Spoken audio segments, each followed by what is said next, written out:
À l'initiative de la Fondation Théodora, nouvellement créée à Aubonne. Odette Mudry, reportage. La clé du succès. Docteur Panos. Le pif. Ils sont deux clowns à se relayer chaque mardi auprès des enfants du CHUV. Voici le docteur Panos. La tournée commence par un bilan avec l'infirmière-chef. Je te fais un soleil au coin de l'œil qui va briller toute la journée. C'est des paillettes d'or, c'est de l'or cueilli ce matin.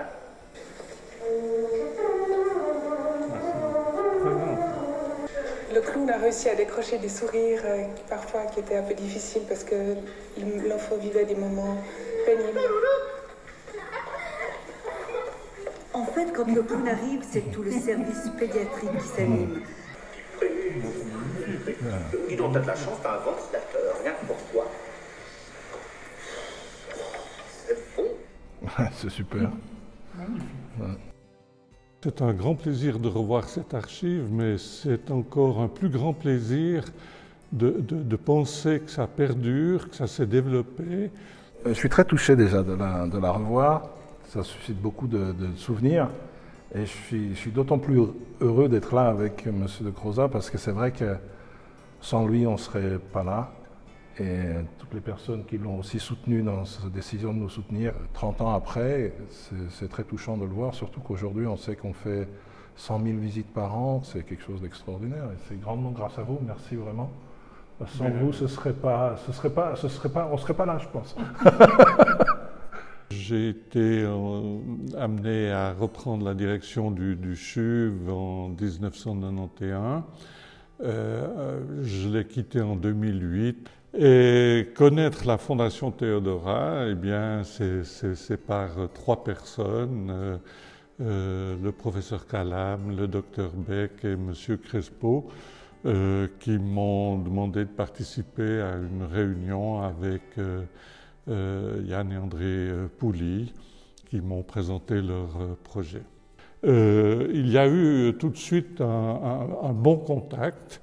J'ai compris le but, moi-même ayant été confronté à des situations d'hospitalisation alors que j'étais enfant. Et en fait, dès le moment où les médecins pouvaient donner leur accord, dès le moment où les infirmières jouaient le jeu aussi,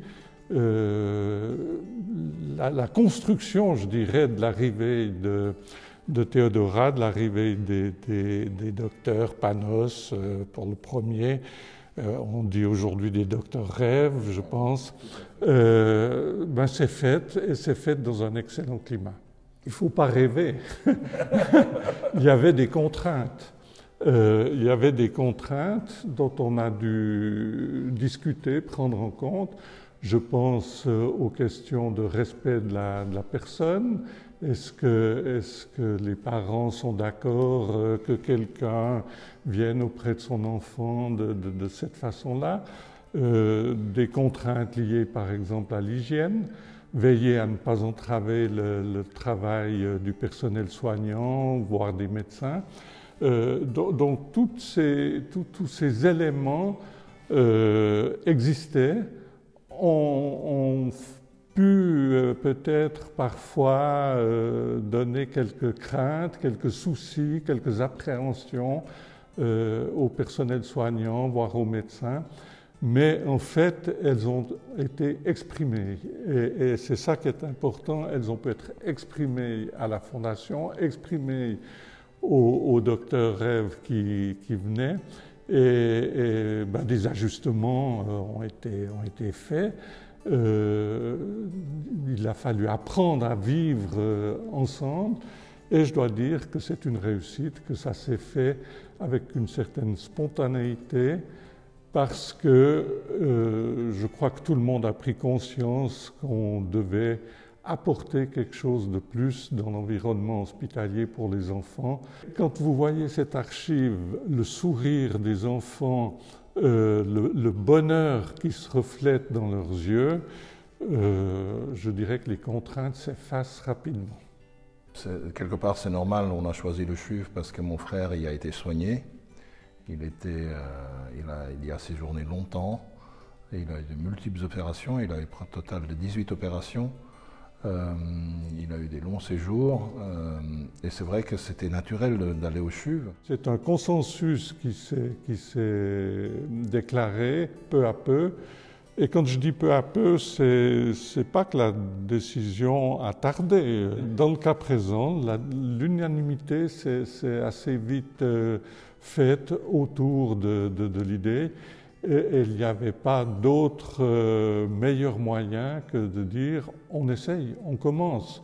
Toutes les parties connaissaient bien les enjeux, les possibilités. Et puis c'est ces dernières qui ont montré que 30 ans après, on est de nouveau là. Ouais, ça veut dire que l'idée était bonne.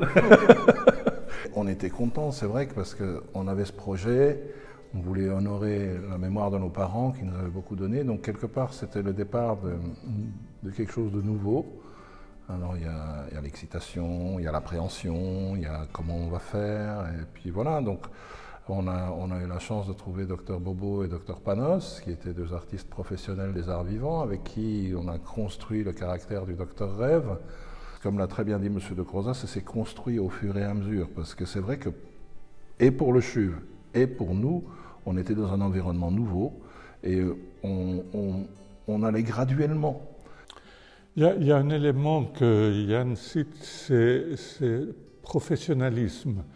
Et ça me semble très important de le souligner. C'était vraiment un des facteurs de réussite, parce qu'on n'a pas eu affaire à des intervenants qui n'avaient pas une formation, ce n'étaient pas des amuseurs. Donc c'est des gens qui ont une formation, c'est des docteurs rêves qui interviennent à bon escient. Et je crois que ça c'était important de relever, que c'était des professionnels. Oui, l'important c'est le professionnalisme, parce qu'on rentre dans un monde professionnel. Quand on arrive au CHUV, quand on arrive dans un environnement comme ça, c'est un monde en soi, avec sa hiérarchie, ses règles, ses disciplines, surtout qu'on est dans un monde hospitalier qui a, en plus de toutes les règles professionnelles qu'on peut trouver, tout ce qui est médical. Ils ont tous été réunis au jardin d'enfants, et on a eu un premier filtre qui avait été fait par le personnel soignant, en disant non, ils ne peuvent pas y aller, etc. Et les docteurs rêves ont été un peu cavaliers, si j'ose dire. Ils ont usé de leur personne pour pouvoir dire non, il faut qu'on soit là pour tout le monde. Donc ils ont été chercher la petite Marie avec son lit et toute son assistance. Ils ont été chercher des enfants qui n'étaient pas forcément là. Et quelque part, c'était révélateur, parce que ces enfants, on en profitait le plus, au fait. C'est plutôt l'enfant qui est dans son coin, qui est un petit peu endormi et qui n'est pas très bien, à qui il faut remonter un peu le moral. Et le mental a une influence énorme sur le physique. Et donc c'est vrai que c'était un moment révélateur, au fait. Donc il y a vraiment cette relation qui s'est construite. Et sur le modèle du CHUV et sur cette collaboration, on s'est développé dans d'autres hôpitaux, et très rapidement on était dans 8 hôpitaux en Suisse. Par contre, moi, je me suis enquis alors de comment ça s'était passé. Je n'étais pas avisé, mais j'ai tenu à savoir comment ça s'était passé. J'ai téléphoné à Madame Galeazzi, et le retour a été très favorable. Par la suite, alors, j'ai assisté à des visites. J'ai pu parler aussi une fois ou l'autre avec des parents pour savoir ce qu'ils en pensaient. Et chaque fois, le retour a été extrêmement positif, ce qui nous a permis, bien sûr, comme je disais tout à l'heure, d'avoir cette relation de confiance et de poursuivre. Une fois, j'ai accompagné le docteur Panos. J'avais mis une blouse un peu rigolote aussi. J'avais pas le nez rouge, par contre. Et puis c'était assez formidable, parce que le docteur Panos, si vous voulez, m'a pris un peu sous son aile pour m'amener à être acteur aussi avec l'enfant. Donc c'est un moment que je n'oublie pas. parce que ce n'était pas seulement d'être là pour contrôler, vérifier, mais vraiment d'être acteur dans le projet. Et ce que j'ai pu constater lors de ces visites, c'est que c'était certes un plaisir, un sourire, un rire pour l'enfant, mais c'était aussi un enrichissement pour le docteur Rêve, un enrichissement, ça l'a été pour moi, mais aussi pour le personnel soignant qui pouvait à ce moment-là découvrir ou voir l'enfant sous une autre lumière, sous une autre facette. Un autre auquel j'ai pu voir une fois, on m'appelle aux cuisines du CHUV, et puis il y avait le docteur Rêve, alors je ne sais plus, voilà, exactement, qui travaillait en cuisine avec les enfants, qui faisait de la pâtisserie. Et les cuisines dans un hôpital sont en sous-sol, n'ont souvent pas de lumière naturelle, en tout cas c'est le cas de celle du CHUV.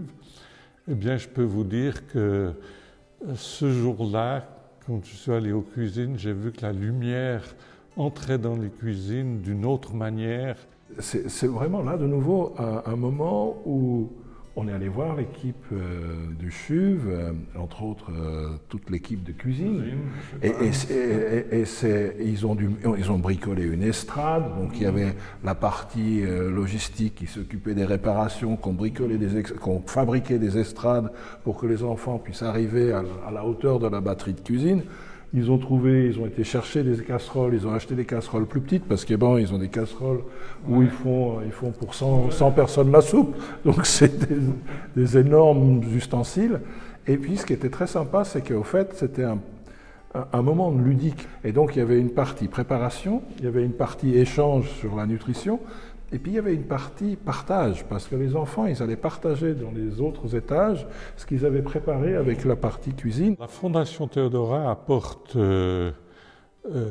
d'abord aux enfants, je dirais, un moment de divertissement, de pouvoir probablement aussi extérioriser quelques sentiments, quelques éléments que l'enfant ne se sent peut-être pas toujours à l'aise d'extérioriser avec une soignante, avec même ses parents ou avec un médecin. Ce qui me fait dire que l'importance de la relation après entre le docteur Rêve, le personnel infirmier, pour donner un rendu de la visite. Pour les parents, je pense que c'est un moment de bien-être, de voir son enfant autrement qu'avec, par exemple, la souffrance ou bien l'inconfort. Donc de voir son enfant sourire, rire. Et puis, il ne faut pas oublier le personnel soignant, parce que le personnel soignant, il est un peu en arrière lors des visites, mais il y a cette animation qui bénéficie à l'ensemble du service. Pour eux, j'ose espérer, et je crois que ça apporte aussi un moment de détente, un moment où ils peuvent peut-être un peu plus souffler, quand ils voient que l'enfant dont ils ont la charge est heureux et retrouve un peu de bonheur. C'est un grand merci, parce que je pense que si on est là aujourd'hui, c'est vraiment grâce à cette ouverture d'esprit, cette concertation, ce professionnalisme qui était propre au CHUV. Ça nous a permis d'apporter ce petit plus qui fait que l'enfant se réjouissait de venir, où on l'a très vite annoncé que c'était tous les mardis au CHUV, parce que comme ça les parents pouvaient s'y préparer, à tel point que le mardi est un jour spécial aujourd'hui au CHUV. Ils se réjouissent. Mais c'est aussi une journée pleine parce que tous les enfants qui viennent en ambulatoire, ils veulent venir le mardi pour voir le docteur Eve qu'ils ont connu durant la période de soins. Donc c'est vrai que ça rythme la semaine du CHUV. Oui, j'ai quelque chose à dire à Yann et par lui à André Pouli. J'ai envie de retourner un mardi. Avec plaisir. Mais de manière plus précise, j'utiliserai le mot reconnaissance. Reconnaissance d'abord de nous avoir choisis, parce qu'il n'y avait pas d'obligation de choisir le CHUV. Donc, reconnaissance de nous avoir aussi, par ce choix, de nous avoir fait confiance, et c'est important. Je voudrais aussi dire reconnaissance à l'ensemble des équipes soignantes et médicales du CHUV qui ont accueilli ce projet très favorablement. Reconnaissance aussi, comme on parlait des parents tout à l'heure, d'avoir non seulement accepté, mais pour certains d'entre eux, quand il y a eu une douleur dans une famille, une séparation, quand il y a eu des problèmes, combien de fois on a vu des actions qui se développaient en faveur de la Fondation Théodora. Et je pense que ces formes de témoignages me font dire à la Fondation Théodora, à Yann, oui, merci de nous avoir choisis. Cette reconnaissance, je pense que nombreux sont les enfants qui sont probablement grands aujourd'hui, pour beaucoup, je l'espère, vous la témoignent également. Vous me permettez d'ajouter quelque chose, Yann? C'est aussi félicitations. Parce que si je me remémore ou si je reviens un peu en arrière, il y a toujours de nombreuses bonnes volontés qui veulent faire quelque chose en faveur des enfants ou des patients en général. Et ces bonnes volontés, malheureusement, parfois, elles se heurtent à une non-pérennité, c'est-à-dire qu'elle s'interrompt tout d'un coup brusquement. Et en fait, avec Théodora, on se retrouve 30 ans après, ça s'est développé, ça s'est non seulement développé, mais ça se maintient et ça va de l'avant. Et ça, c'est un point très important, la pérennité de la Fondation. Et je voudrais adresser là mes félicitations non seulement à Yann et André Pouli, mais à toute l'équipe de Théodora.